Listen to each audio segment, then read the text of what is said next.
Graça e paz, meus amados irmãos, mais uma vez reunidos agora para a nossa mensagem diária. Louvamos a Deus que nos concede tecnologia e podemos chegar até os amados irmãos com a palavra de ânimo, vigor, coragem e esperança da parte do nosso Deus. Meus amados irmãos, nós hoje vamos dar continuidade na carta do apóstolo Paulo aos Colossenses, carta esta muito importante, considerada um dos maiores tratados teológicos. E para hoje nós vamos estar observando o capítulo 1, agora dos seus versos 9 até o verso de número 12. Mas antes vamos ter uma breve oração, rogando ao nosso Deus que nos ilumine para o entendimento da sua santa palavra. Oremos ao Senhor. Pai querido, Pai amado, Deus de amor, de graça, bondade e misericórdia. Obrigado, Senhor, mais uma vez, pelo privilégio, pela alegria que temos em ouvir a Tua voz. Ó Pai, fala ao Teu povo, fala aos Teus servos, que possamos, ó Deus, ser iluminados pelo Teu Santo Espírito e compreender, ó Senhor, qual seja a boa, perfeita e agradável vontade do Senhor. É assim que nós oramos, em nome de Cristo, nós já agradecemos. Amém. Como nós já falamos, meus amados irmãos, esta carta, ela vem, sobretudo, para tratar acerca de um assunto muito importante, acerca da pessoa e da obra de Cristo. Como nós falamos, o apóstolo Paulo não fundou esta igreja. Esta carta, que é escrita aos Colossos, ela está inserida no que nós chamamos das cartas da prisão do apóstolo Paulo, ou seja, Efésios, Filemão, Filipenses e Colossenses. Quem funda esta igreja, na verdade, é o seu cooperador, seu conservo Epáfras. E a preocupação de Epáfras é acerca dos falsos ensinos em relação à pessoa e à obra de Cristo. Para hoje nós vamos ver acerca de uma oração que o apóstolo Paulo faz pela vida dos colossenses. Após ter se apresentado, após ter testemunhado desses irmãos, ele agora clama ao Senhor, roga ao Senhor pela vida desses amados irmãos. Então ele vai assim nos dizer: por esta razão, também nós, desde o dia em que o ouvimos, não cessamos de orar por vós e de pedir que transbordeis de pleno conhecimento da sua vontade em toda a sabedoria e entendimento espiritual. Paulo, então, aqui ele vai testemunhar acerca desses irmãos.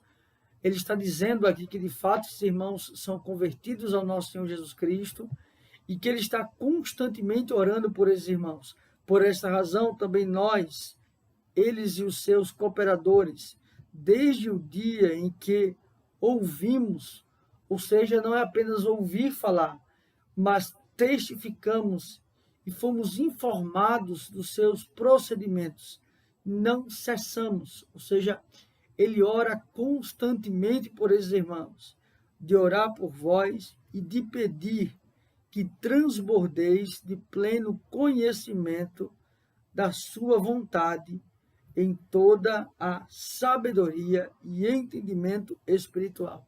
Ou seja, constantemente ele ora por esses irmãos para que o Senhor transborde, ou seja, é como encher um copo, e eles sejam então transbordados de sabedoria, de conhecimento, de discernimento.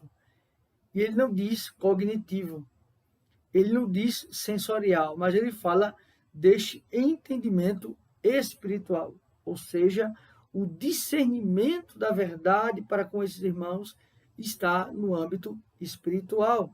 Então Paulo está rogando, clamando ao Senhor, para que o Senhor constantemente esteja inculcando, esteja presente, esteja ensinando, conduzindo, guiando os colossos no caminho da verdade, a fim de que viverdes de modo digno do Senhor, para o seu inteiro agrado, frutificando em toda a obra e crescendo no pleno conhecimento de Deus, crescendo no pleno conhecimento de Deus. Então, o que é que ele está dizendo aqui? Que ele ora sem cessar por esses irmãos, para que eles vivam uma vida que agrade ao Senhor.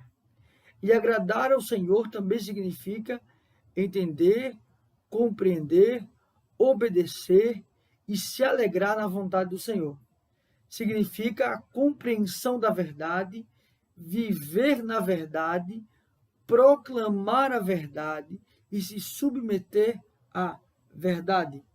E ele vai dizer também, sendo fortalecidos com todo o poder, segundo a força da sua glória, em toda a perseverança e longanimidade, com alegria. O que ele está dizendo aqui? Que este caminho não é fácil, em perseverar na verdade, em andar nos caminhos do Senhor, em alegrar o Senhor, em viver para a glória de Deus. Não é fácil. É preciso perseverança, é preciso força, é preciso ser longânimo. Ou seja, aqui está o fruto do Espírito e aqui estão os seus bagos, como uma laranja. Então, ele pede aqui que esses irmãos estejam neste caminho. Ele vai dizer então no verso 12, dando graças ao Pai, que vos fez idôneos à parte e que vos cabe da herança dos santos na luz. Ou seja, ele então mostra aqui o aspecto posicional destes. Eles são idôneos, dando graças ao Pai, ou seja, a filiação destes, que vos fez, que vos deu, ser idôneos à parte e vos cabe da herança dos santos na luz. Ou seja, não se vive mais nas trevas. Meus amados irmãos, que palavras preciosas, que nós possamos a cada dia vivermos para a honra e glória do Senhor. E é assim que precisamos também fazer, orando uns pelos outros, intercedendo uns pelos outros, pedindo e clamando ao Senhor uns pelos outros, que Ele nos fortaleça, que Ele nos esperancie, que Ele nos dê a cada dia motivação, ânimo, coragem para viver para o louvor da sua glória. Que Deus assim nos abençoe. Vamos orar mais uma vez, encerrando esse momento. Pai, muito obrigado pela vida de cada irmão, de cada irmã. Louvado seja o Senhor, ó Pai, que tem fortalecido, frutificado, animado, esperançado, consolado cada irmão e cada irmã. Ó Pai, nós oramos por cada um deles, que eles sejam sal e luz nesse mundo, que eles possam refletir o Teu Evangelho, pois nós também sabemos que esse mundo nos bombardeia com falsos ensinos, mas nos coloque firme, ó Senhor, na certeza de que o Senhor mesmo nos fortalece e nos guia para a honra e glória do Teu nome. Assim que nós oramos, em nome de Cristo, nós já agradecemos. Amém. Que Deus assim os abençoe, meus amados irmãos.